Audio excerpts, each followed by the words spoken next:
What's up, comrades? Mr. Carley here, just to explain the covert case study dossier activity, if you were so lucky as to have chosen this topic path.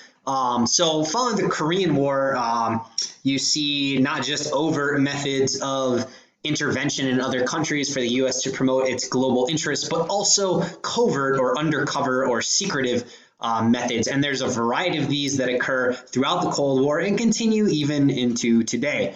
It's one of my favorite things to learn about. You can really fall down a rabbit hole, as it were, if you want to learn more about these. And if you want to talk about them and talk about other ones that have occurred, I'm more than excited to do that with you. But let me explain the assignment really quick. So this is the week 4 learning module that isn't quite done yet. So topic 1 is Korean War and covert operations. You got the objectives. You probably at this point have already watched this video here. So I'm going to be talking about the covert case studies dossier. So here's my Inception dream within a dream link to the video that isn't there yet, but I'm going to pull up this assignment right here because this is, you're actually going to turn your completed work for this. It's a little bit different. You're going to turn it in with your assignment this week, as part of your assignment. It's going to be the main part of your assignment because you're actually going to be doing something specifically with this. So it's going to pull up in Teams or in SharePoint, and hopefully it works for everybody this time. We think we fixed that glitch. But, oh shoot, let me make sure I'm still recording here. So sorry about that. I had some weird thing happen where it stopped recording. So it's going to pull up this right here. It's the Cold War Hotspots dossier assignment. So just a little bit of quick background. During World War II, the U.S. really starts to, before that even, the U.S. starts to focus more on what they call intelligence gathering, which is finding out information about other countries and using that to the military or foreign policy strategic benefit of the United States. And eventually after World War II, that blows into this full-blown organization called the CIA, or the Central Intelligence Agency. And its first big director was Allen Dulles, who is going to be referenced in here. He and his brother ran U.S. foreign policy for for a long time. Actually, they're involved in it in various different ways, but he was the first big director of the CIA. So they're going to be focusing on doing some covert operations to gather intelligence and also kind of perform activities that aren't open military activities that are going to influence what's happening in other countries.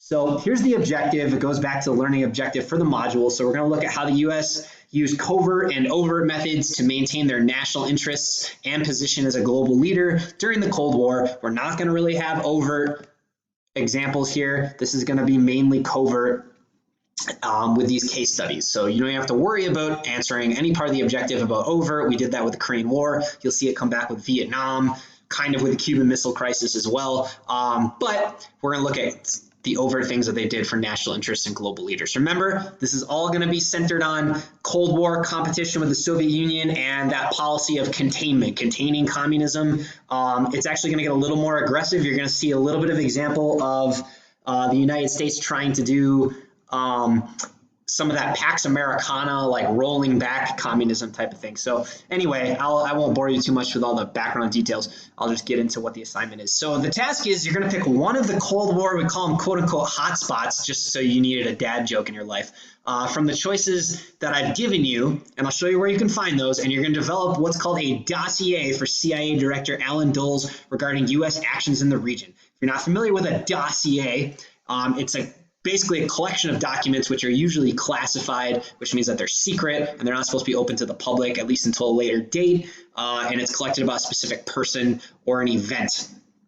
Recently in national politics, back in 2017, there's this thing called the Steele dossier. If you want, you can look that up and find out more about it, but that's dossiers in the news. So step 1 is pick one of the hotspots, and you're going to read the background information and analyze the primary sources. And once again, when you look at primary sources, think about the origin. So what perspective they are. Are they going to be more of a pro-U.S. perspective or an anti-U.S. perspective in this situation, or pro-communist or anti-communist, and more aligned with the Soviet Union or more aligned with nobody in some cases? Maybe they just want independence for their country. And then what is the historical context? What's going on at this time? Obviously, This is all going to be going on during the Cold War. So you want to think about how that might be influencing what's happening in those regions. And then the purpose, what are they trying to do? What's the nature of this document? Who's the intended audience? So think about those things. I don't know the specific worksheet where I'm going to have you like write those, but think about those as you go through them. And obviously also, what is the main idea? Kind of step 1.5. So each hotspot has links to several other sources. And if you need more information, you can do that. And if you're unsure of what's going on, because I will be honest with you, some of these can be a little bit confusing as to who's on whose side and what's happening. So if you want clarification, feel free to email me or come to the office hours. I'm happy to explain some of these about what's going on for you. Okay, so step 2 is after you've gone over the event and you understand it, you're going to write a dossier to the CIA director, and it should be about 2 paragraphs in length and has to include the following elements. So here's what I want based on the research you've done, and I'm providing all the resources, so don't freak out about that. I want some background and context of the event, so just a general, make sure you understand who's who and what was happening and where. And then like we do in history, we'll talk about causation. So why is the U.S. being involved? How does that tie back to national interests and global leadership? How did the Cold War, so historical context, how did the Cold War play a role in the U.S. involvement? Actions, pretty specific. What actions did the U.S. take? Were they covert or overt? Spoiler alert, I've already said they're all going to be covert, so tell me why they're covert and what was happening. And then the primary sources. So in your dossier, you can't just go off the background information, because the background information is going to be about like 3 or 4 paragraphs that they give you, and then they give you these primary sources. So look at those. It's going to show you what was actually happening during that time. So you have to reference at least two primary sources in your dossier from the accompanying documents. There's going to be like 4. Read them all, but just pick 2. And then make sure you include either the origin, like I was talking about, the point of view or the historical context, or the purpose for each document. You can do origin for one and purpose for the other. You can do purpose for both. You can do origin for both. You can do point of view origin for one, historical context origin for the other one. It doesn't matter, but you've got to do that extended analysis for each source. And the reason for that, obviously, I think I've said obviously like 19 times in this video. I apologize for that. It's weird talking at my monitor. Director Doles knows knows why these sources, you want him to know why these sources are important to understand the events. Just so you know, he was a notorious partier. I'm not making this up. Out in Long Island in his beachfront home, notorious partier, womanizer as well, but that's beside the point. So he's probably not going to take the time to do his own independent research on this. And then finally, the third paragraph, and it can be more, okay, but the last part of your dossier, I want you to close it out with some advice for the CIA director on what to do. So kind of looking back at this, what do we think how should we view this in the scope of history? So was it positive or negative? So use the primary sources as well as the background information. What do you think? Does this cause more harm than it did good in the grand scheme of the Cold War or the country that was being involved? And then the second one is how U.S. actions in the region did or did not, so this goes back to the objective, did or did not allow the U.S. to maintain its national interests and or, depending on what you think is more important, position its global leader. Okay, so this part right here is just going to show that you're hitting that objective overall. But again, we want you to have developed not only the primary source skills, but also kind of the historical writing that we're trying to focus on a little bit, even though this is a remote learning situation. So you type your dossier using the memo template. So what I did is I gave you this template right here. If you open it up in Word and not on Office 365, it comes out a lot better design-wise. Took painstaking effort to put the top secret and the CIA label there. Even got Professor David J. Carley and Madame Amy Van Beek right there addressed. So, and then you can just start typing it right there. But make sure you put your name here. You put the date and time period of the event, and then the title of your region or event. So which one you picked. Okay. I'm going to shift gears really quick right now and show you where you can find the actual information. So right down here, you're only picking one. Now, like I said, this stuff is super interesting, what the U.S. was doing secretly to overthrow various governments in different areas of the world during this time, and it's a part of history that isn't often talked about. So you feel free to look at more of them or talk with me about them. One that I will suggest, because it's in the news a lot today, is the United States relationship with Iran. And I would say, what did just happen? Sorry, when I switch screens, it like shuts off my recording. I have to make sure that I'm still doing it.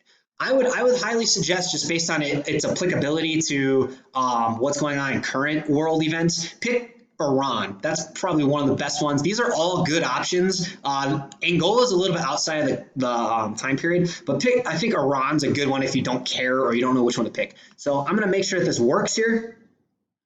I'm going to do it myself. It should bring up just like this PDF link that goes straight to Teams. It's already in Teams, so you can actually find it in the files in Teams if you need to. So there it is right there. It's going to pull us up. These are between 4 and like 7 pages, depending on what they are. So this one's Iran, 1953 to 1954. And then it gives you a little bit of background on the situation. I'm going to just go a little bit, okay? And then it gives you the primary sources of that time period about what was happening and who was doing it. These ones are really interesting because this was the US overthrowing a democratically elected government in Iran, which led to some hugely impactful things that still impact the United States relationship with Iran today. Okay, this one's a lot shorter than the other ones. It doesn't have as many resources that go with it, but if you would like, I can give you some more if you want to. There's also some videos I can send you with this one as well. But you got Mohammad Mossadegh, who is elected in Iran. But sorry, I was just noticing. I was see if I had some more resources for this. Anyway, if you can't quite tell what's going on with Iran from this, just shoot me an email. I'll give you some more resources. I used to do a whole big lesson on this. But this is a good one. Guatemala is a really good one.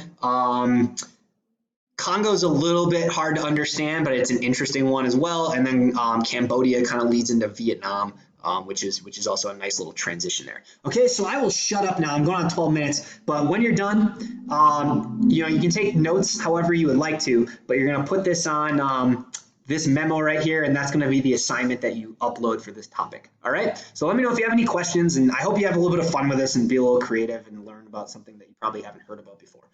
All right, so I guess peace is the word, and we'll talk to you later.